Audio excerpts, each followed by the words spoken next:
Hello, everybody, and welcome to another edition of There Goes Tokyo Remix. Though we did briefly consider Kaiju Cast because it sounded awesome, but we realized somebody already had it. Somebody probably already has it. And once again, it is I, Joe. Justin's back again with me. Hey, everybody. And we are going to talk about Gamera this time. We kind of talked about some Godzilla-adjacent stuff with Rodan and Mothra previously, and you know what? I can't remember if it was my suggestion or yours to go for Gamera. Remind me how we decided to go on this track. Makes sense, but I don't remember.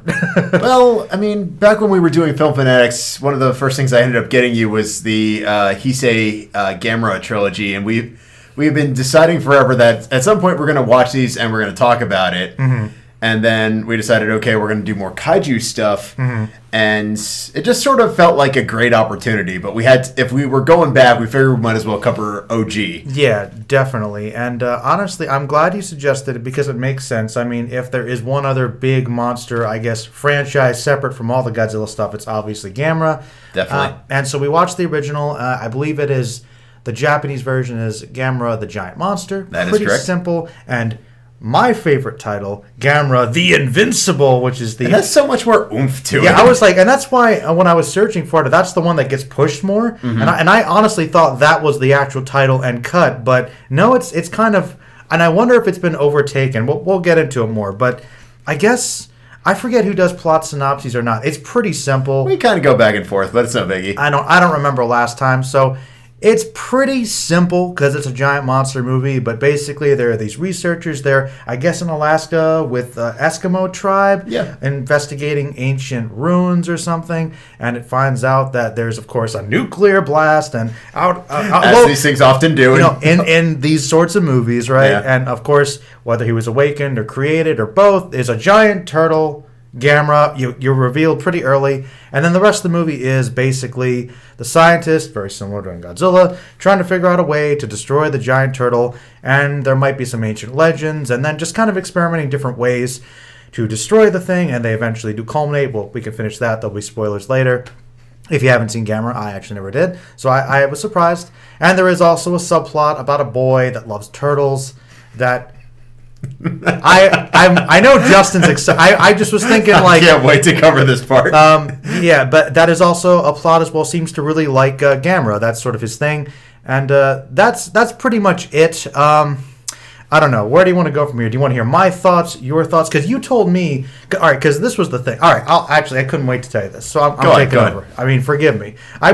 We started this idea like a couple weeks ago, and it kept getting delayed, so I've just been like holding on to like this thing I've been wanting to say, but I don't know if you follow my channel too much.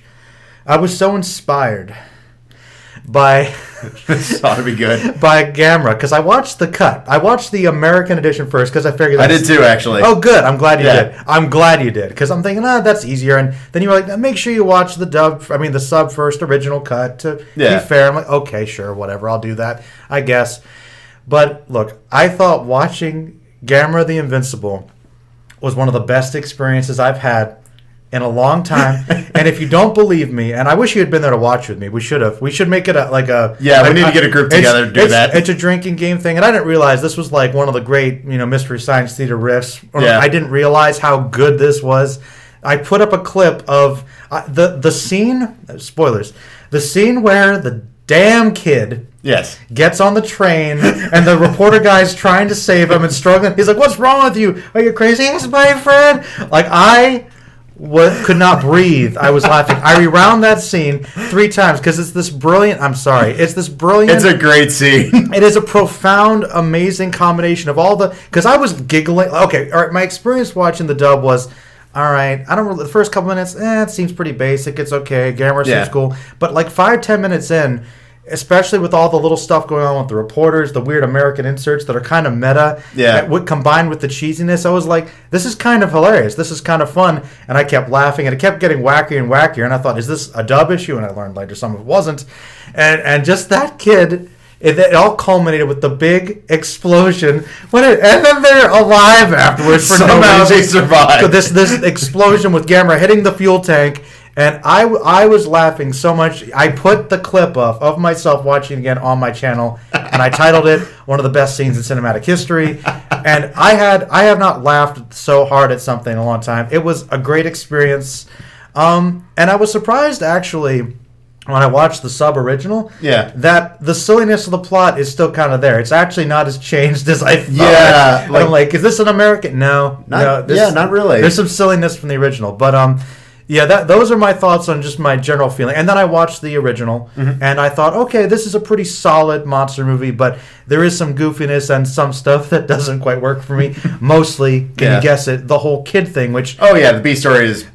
Goofy, to put it lightly. I promise I'll let Justin talk, but you're good. Because I know you know, I think a little more about Gamera than I do, and my perception of Gamera always kind of was, and one reason I wasn't excited to watch his stuff over the years, I always got the impression he was kind of just a Godzilla knockoff, which he sort of is, but with a twist, and I always heard the one thing that separated Gamera from Godzilla was the fact that he likes kids. He's like the monster of kids, that he has a good relationship with them. They can like talk to him. That's accurate. And I thought he was like the cutesy fun one, and that he was this nice monster. And I watched this movie, and I'm like, look, there is a scene where Gamera is doing his spinning rocket thing and collides into a freaking airport tower and just demolates people. And then Justin, you saw this just now. Yeah. People, this kid is like, Gamera's not bad. He's nicer. He burns people alive. So it's a horrifying scene. I was like, I can't believe this. So he does save the kid when he first appears, and I want to talk more about the subplot, but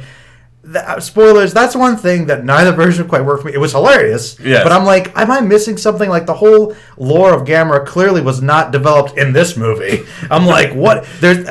Could you have a scene where you like say, oh, he's going to connect with the monster and there's a misunderstanding? No. He's a bad monster that the kid, for some reason, likes because he loves turtles so much. I mean, all right. He is turtle, therefore turtles are just naturally good, yes. Justin, I've been talking way too much, but I have been holding that in for 2 weeks. I was so tempted to show you the clip, and I want you to see it. And I want us to watch it together because I was like, we should have. This was a missed opportunity, please, for one of our like movie nights. But, absolutely. But please, Justin, tell me your thoughts on Gamera beforehand going into it and watching them. I'm curious because I don't know. I have some other issues with it, but I've been talking way too much. I was too excited to talk about Gamera. You're good. You're good. It was fun to I had to hear all that. Surprising. After all this time, it's finally happening. Okay. All right. So I guess we'll start at sort of my firsthand experiences with Gamera. Okay. So as I was mentioning, I got you that Heisei trilogy a couple years back. If you're unfamiliar, and I have to imagine most people are, the Heisei trilogy is a very different tone. It's known for being more violent, a lot less kid-friendly. Wow, okay. Think like a slightly milder version of Shin Godzilla. Oh, wow. Is it dark? Yes. Is it as dark as they claim it is? Debatable. So it's kind of like the 90s Godzilla movies, right?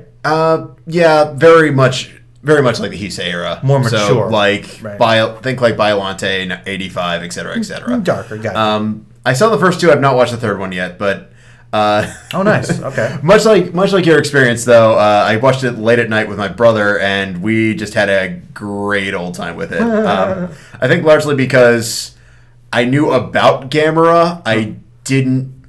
Let me take that back. I knew of Gamera. Okay. I did not know much about Gamera. So the spinning thing that Gamera is notorious for. That was pretty cool. I lost my ever-loving mind. I loved it. First time. Because it just caught me so completely off guard. I knew it was coming when I watched this first one, but I liked how they built up to it. Like, I knew what they were going to do, but honestly, with this one, I'll try to save it. But I did like that. They put a very nice. We don't have all the effects for this. They found a really nice compromise that I liked. The animation. Yeah. The problem with like the hand-drawn animation. That was cool. It was cool. It looked kind of like a comic, which I feel like is what they're trying to go for. Like it's a flying around. The problem is in the '90s series. They use CGI and it just looks unintentionally hilarious. 90s CGI? Oh, no. Yeah, exactly. Wow, I'm surprised they did that early. Okay.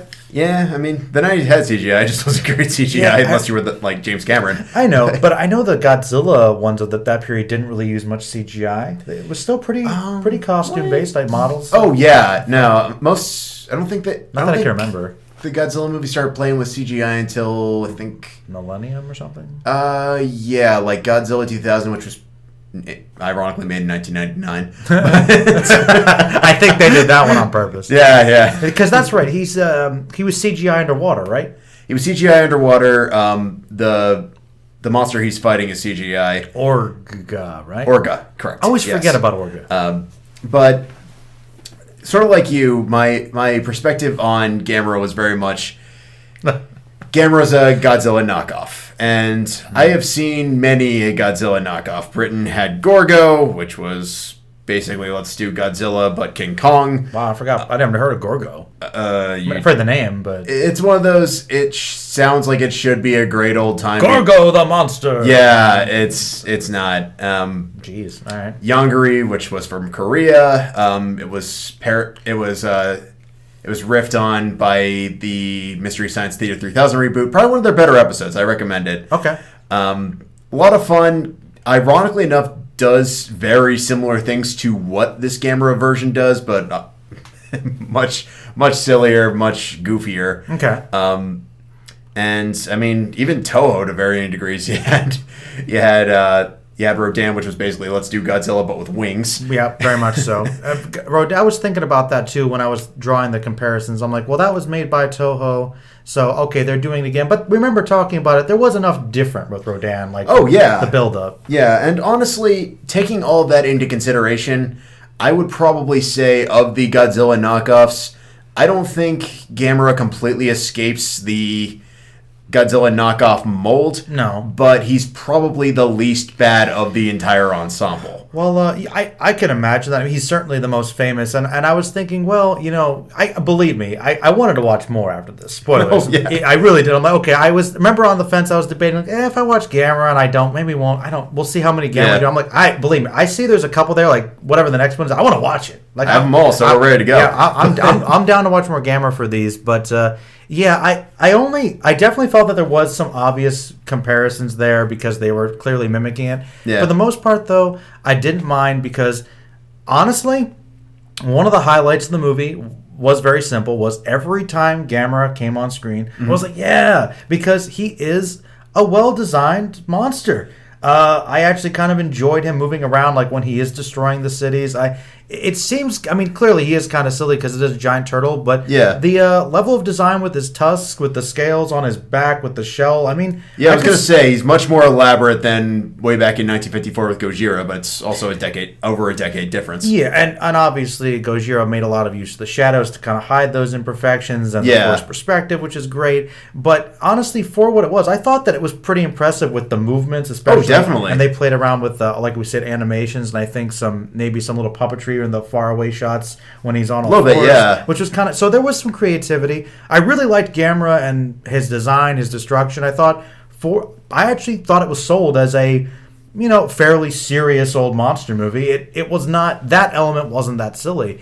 The only two things, and I wonder if you picked up on this, that did kind of bother me as far as ripping off Godzilla, were when they did rip off a couple specific scenes, a couple specific shots, like, I mean, him taking down the tower. I'm like, okay. The foreground with the city burning, that's one. And, of course, him blowing the fire was similar.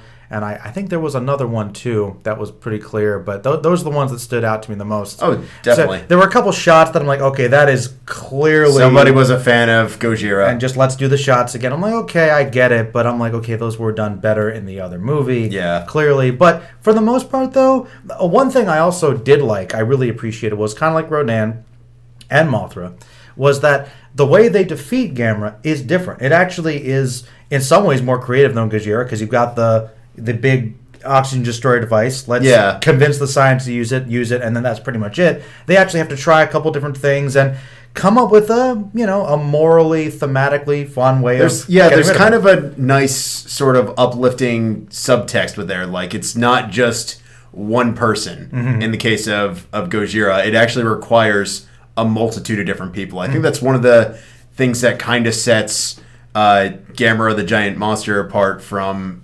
Gojira as a ripoff movie, is that it's not just, okay, this monster is hitting Japan. No, this monster is hitting everything. Yep. And there's a universal sense of stakes to it that is really interesting and gives a sense of, okay, there's a lot more urgency here. No, I really like that. You're like, all the peoples of the world unite to defeat this thing. That was really cool. And I also thought it was kind of interesting that, unlike Godzilla, who was such a huge destructive force that they only had this one specific thing used to defeat him. Yeah. With Gamera, they can't defeat him. Nothing they can do will work. So what do? They get creative and they find a way to trick him. And spoilers, they send him off into space. Yep. And I thought that was pretty fun and creative. I liked all the build up to that. And I didn't know that Gamera just fed off energy. Literally, there's a scene where they're like, he eats fire? Yes, he eats fire. And I it's pretty basic stuff. But when he's shooting the fire out and then showing to absorb it, it's just reverse footage. But yeah, the pyrotechnics for that looked cool. And even also with the spinning thing,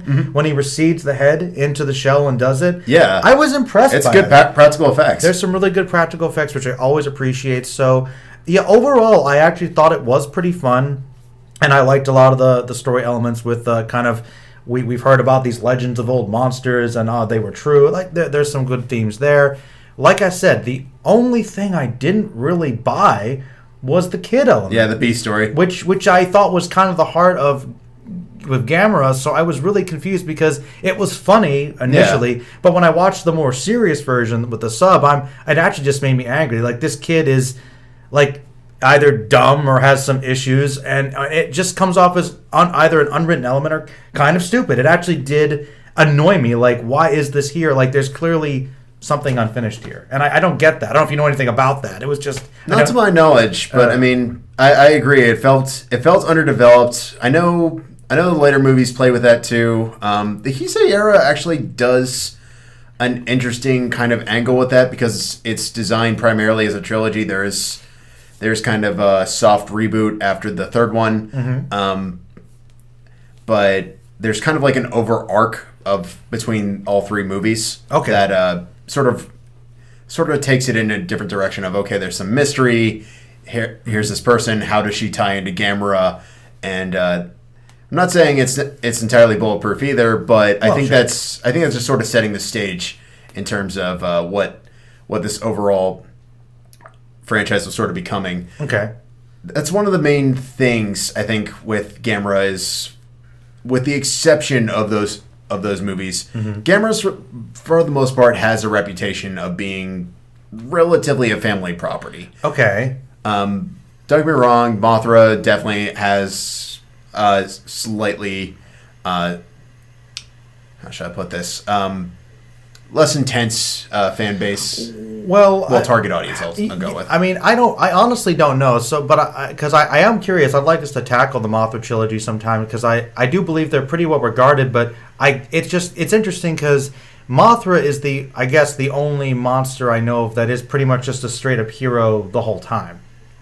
Yeah, pretty much. Which is unusual because, but then again, I guess most other monsters haven't been popular enough to switch roles other than Godzilla. Does Gamera do that too, where they play around with it, or is Gamera usually just more kid friendly? That's a good question. Because going off this movie, I think Gamera is pretty much a straight up villain. No, make no mistake. I was thinking the exact same thing. That's why I was really confused. Like, what are they talking about? He's burning people alive here. Yeah. What is this? And that brings up an interesting point I'm going to come back to in a second here. But as far as I'm aware, pretty much after this movie, Gamera's more or less straight up hero. I mean, even for how tonally different the Heisei trilogy is, Gamera's for the most part a hero. Okay. Ends up sometimes destroying things, but for the most part is trying to stop the much worse kaiju. Sort of like DBZ. Goku's destroying stuff in the process of trying to stop the bad guy. Gotcha. I like how Goku is secretly the villain for you in that series. Well, that's a conversation. I was going to say we can talk about Broly another day. Hey, you know what? There are plenty of things to be said about that. But it's interesting. Dragon Ball keeps sneaking into our kaiju discussions. I guess the level of destruction is hard to kind of mimic in other franchises. Yeah. But yeah, man. I overall did like Gamera. Do you think will they explain the switch in character, you think, in other movies, or is he just suddenly good guy? That I'm not entirely sure, because it seems very sort of like the Showa series, Like, there were other movies, but there weren't exactly callbacks. It's more or less an anthology with, like, a few things thrown in. It wasn't like the Heisei era of the Godzilla movies where there was kind of an arc. Yeah, I always kind of got the impression that the Shawa stuff is supposed to be all in the same universe, but I guess it was never really, like, solidly defined. I mean, clearly, the second movie...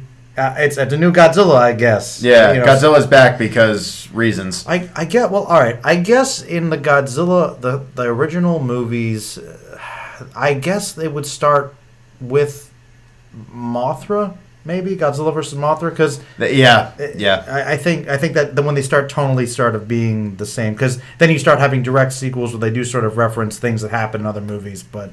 Yeah, they play around with it a little bit. Yeah, like at the end of the Showa series with Terror of Mechagodzilla, yes, there's a lot more callbacks, but it takes a while. In the middle there, like before we get up until probably about Destroy All Monsters, it's mostly just an anthology. Mm-hmm. We're here doing this thing. Godzilla just happens to be here.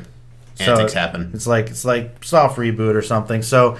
But the thing about it is that regardless of how direct or not they are, one of the things that's always fascinated me is that Godzilla does have that slow change into hero over the movies, and then really is solidified with our favorite with the Mothra begging. Oh, yes. Which is adorable, of course.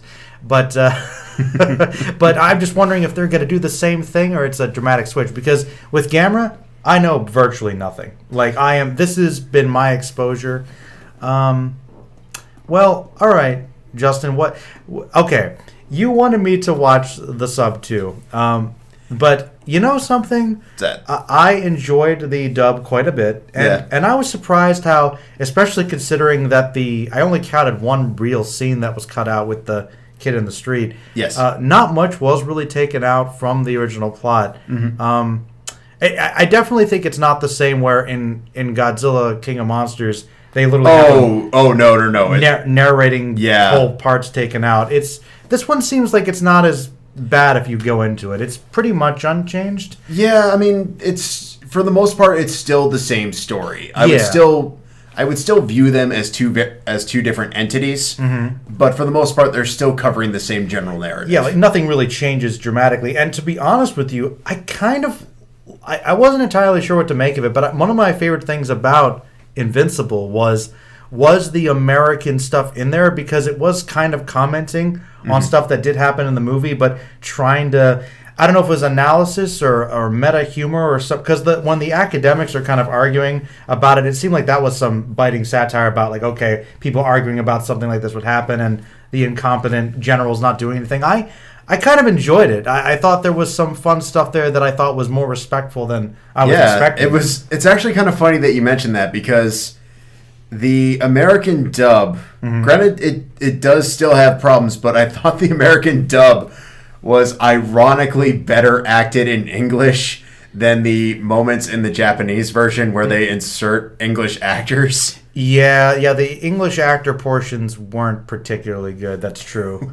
No. I actually forgot about them. But no, you're right. The American parts were pretty well acted, comparatively speaking. It was better than I was expecting. Yeah, like, I mean, it's still B-level acting, but it's at least passable. Yeah, it's not... they're trying. Yeah, the Japanese version where there's like, oh, we got a bunch of U.S. guys to play the military, and it looks like amateur hour. Yeah. Well, I think that might be always the case, probably, because who's got more money in the studios? Oh, right? yeah. Especially... doesn't surprise me. That time. But but the way I sort of see it as two different entities, it does more or less follow the same story, but it's... The reason I view them as two different entities is because I feel like I got two very different experiences out of it. Well, sure, yeah. The first, the Japanese version, obviously, it does still have moments of silliness. Yeah, it still does have moments of playfulness. But there's definitely a lot more intensity. Yeah, that scene where he straight up nukes an entire airport tower. And it's heavy, and also it is. I think that the dub is a bit more tongue in cheek, though. Where I can't forget to mention this, but you're right. It is a different experience, because when Gamera burns all the people in the club alive, that's like, oh wow, that's menacing.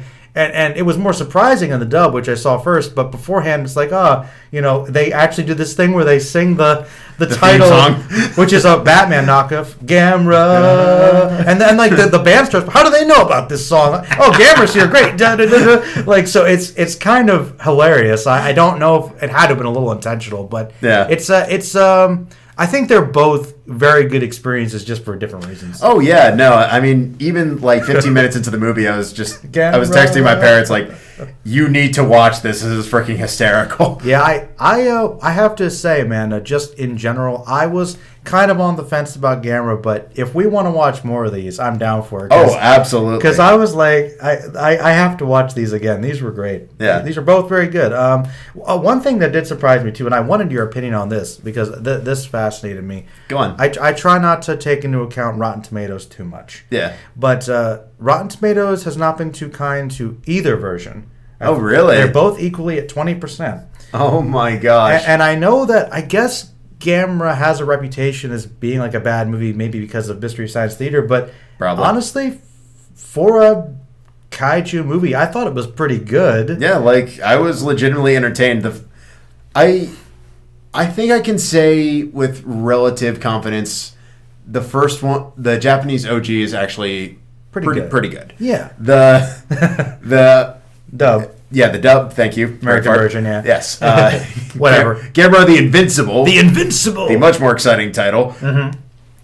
Is a great bad movie. Yeah. Like, yes, it's messy, but I had so much fun watching it. It's very entertaining. I thought there was some fun stuff there. But I think the reason why maybe they've been viewed more is, has Invincible maybe overshadowed the original, you think? I feel like with a lot of people, Invincible's probably everyone's first experience. Like for me, my first foray into Godzilla was Godzilla King of the Monsters.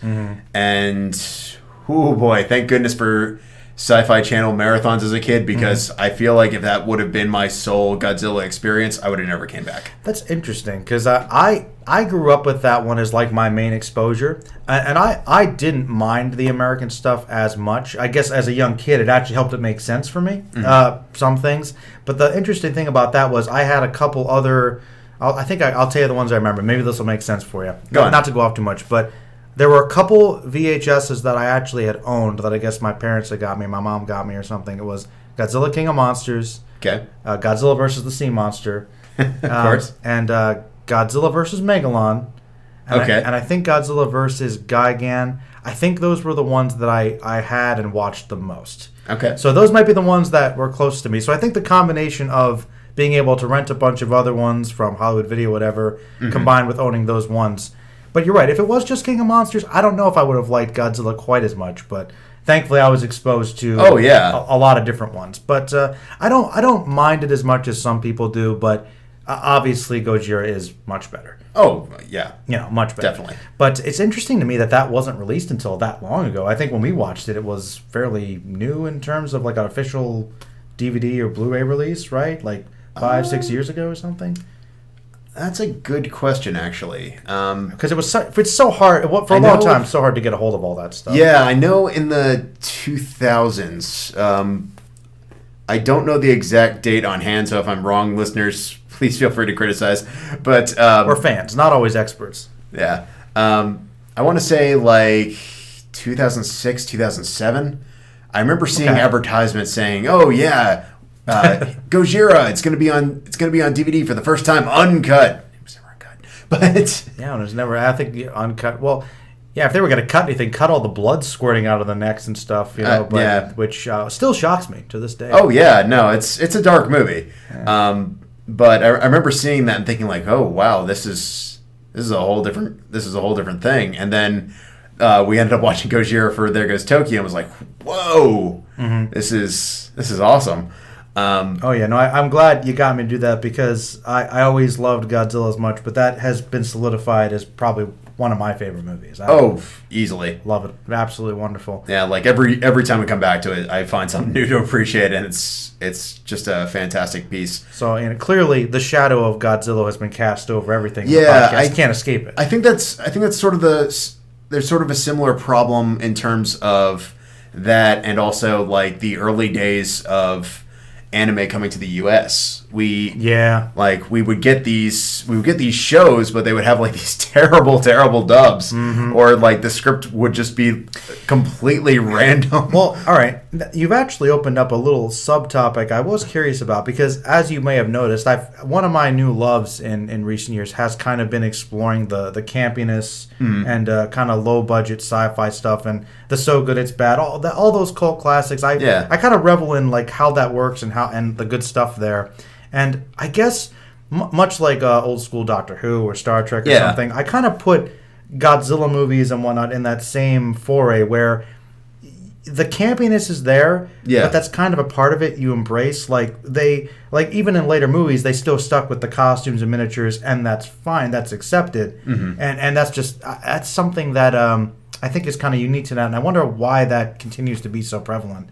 I feel like it's just become so much of a staple and feel weird without it. I think that's why I really like Toho's solution of, okay, we're still going to have the suits, but we're going to like CGI over the suits. Yeah, that was cool. I mean, I don't think they have it down pat yet, but Shin Godzilla really gave me some really high hopes for things to come. Hey man, I thought it was amazing what they did, so that was cool with me. And actually, I realized I was kind of going with a different thought, and then I lost it and double backed with the cheesiness of the practical effects. It was dubbing actually brought up specifically. Okay, when it comes to viewing with I guess classic anime releases is a similar topic, but you're right. Whenever we watch these old Godzilla movies, sometimes we would choose, oftentimes, to watch the dubs. The silliness of it.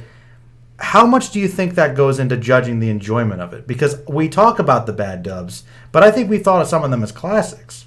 So is that kind of something that, as American viewers, we take in as part of it too? Because it doesn't really detract, it seems. Well, I think it depends on the series, really. I mean, Robotech definitely has a fan base, but it's still a composition of a bunch of other shows. That's true. Recut. That's true.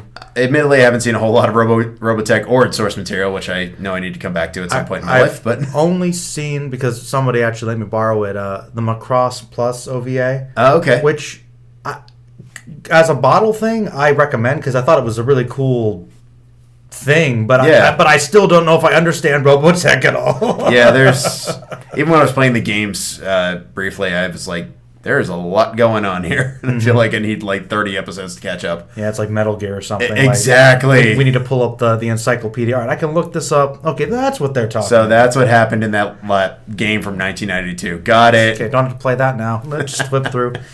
Yes. But as you can see, Gamera has taken us on all different areas. Do you think there's anything we could talk about with this movie, or what? How could we sum it up? Well, sort of going with the anime thing, I think it's sort of why the kaiju genre has become what it is. I think there is that level of campiness, but there's also sometimes the attempt to see something on a whole different level. Like, you and I are on very different sides of the fence with Shin Godzilla. We both gave it positive grades. Yes, but for different reasons, I guess.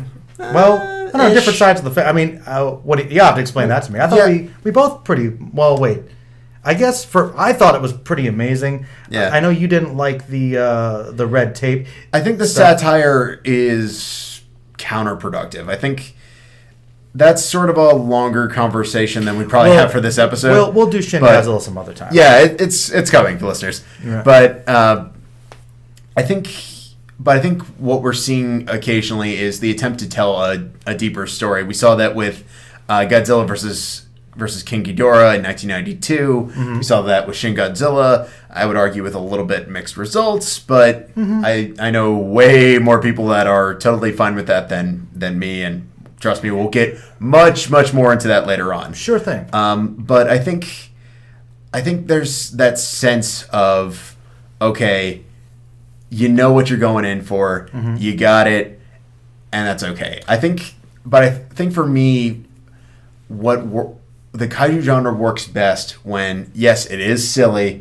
but there's also a relatively good story behind it. Absolutely. Like, the Japanese version, I think, is a good movie because, yes, there are silly moments. There are moments where it is completely and utterly ridiculous. Of course. But that scene in the airport tower got a legitimate reaction out of me. Yeah, I jumped up and I was like, oh. There can be bad movies, but I think when something gives you a genuine emotional reaction like that, you have to give credit where credit's due. Hey, I wasn't expecting it. Oh, no. And those people... Especially in the 60s. Like, that's very bold, especially for these. And they did have a little scene where you see the people in the airport interacting, and you think, okay, they're here. They're fine. They're gone. No, they're not. Yeah, so, no, you're right. If you can be invested enough to care, you do. And that is a good point about this movie is I do like most of the characters. I think the boy is sadly underdeveloped because I kind of liked what they were going for with, okay, he likes turtles a lot so much that he's going to get kicked out of school because it's a problem. Yes. You like turtles so much, get rid of it. But, I don't know. It's unintentionally funny, and I'm like, I see what they're going for, and I want to be behind it. I do.